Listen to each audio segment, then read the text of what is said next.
இது த்ரில்லிங்கான train experience உங்களுக்கு வியட்நாமில் மட்டும்தான் கிடைக்கும்.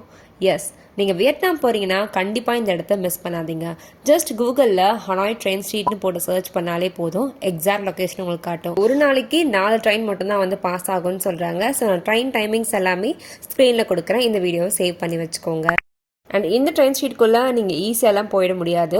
இங்கே இருக்க கெஃபேஸில் நீங்கள் ஏதாச்சும் வாங்கினா மட்டும்தான் உங்களை அங்கே அலோவ் பண்ணுவாங்க. ட்ரெயின் டைமிங்க்கு ஒரு ஹாஃப் அன் முன்னாடி நீங்கள் இந்த பிளேஸ்க்கு ரீச் ஆகிட்டிங்கன்னா நல்ல ஃபோட்டோஸ் அண்ட் வீடியோஸ் எடுக்க முடியும். அண்ட் நாங்கள் இங்கே ட்ரெயினை பார்த்துட்டு அப்படியே நைட் மார்க்கெட் தான் வந்து கிளம்பியிருந்தோம். ஸோ இந்த மார்க்கெட்டில் உங்களுக்கு எல்லாத்தோட ஃபர்ஸ்ட் காப்பி ப்ராடக்ட்ஸ்லாம் கிடைக்கும். ட்ரெஸ்ஸஸ், ஸ்லிப்பர்ஸ், சொவீனியர்ஸ், அப்புறம் நிறைய ஃபுட் ஸ்ட்ரீட்மே உங்களால் இங்கே பார்க்க முடியும். நான்வெஜ்ஜாக இருந்தால் கண்டிப்பாக நீங்கள் டிஃப்ரெண்ட்டாக நிறைய ஐட்டம்ஸ் ட்ரை பண்ணலாம். And most of the time இந்த மார்க்கெட்ஸ் வீக்கெண்ட்ஸில் மட்டும்தான் இருக்கும், Friday, Saturday and Sunday. So நீங்கள் அதுக்கேற்ற மாதிரி பிளான் பண்ணிக்கோங்க. நாங்கள் அங்கே சீஸ் கேக் ட்ரை பண்ணியிருந்தோம், பட் என்ன அதில் சீஸ் தான் கம்மியாக இருந்துச்சு.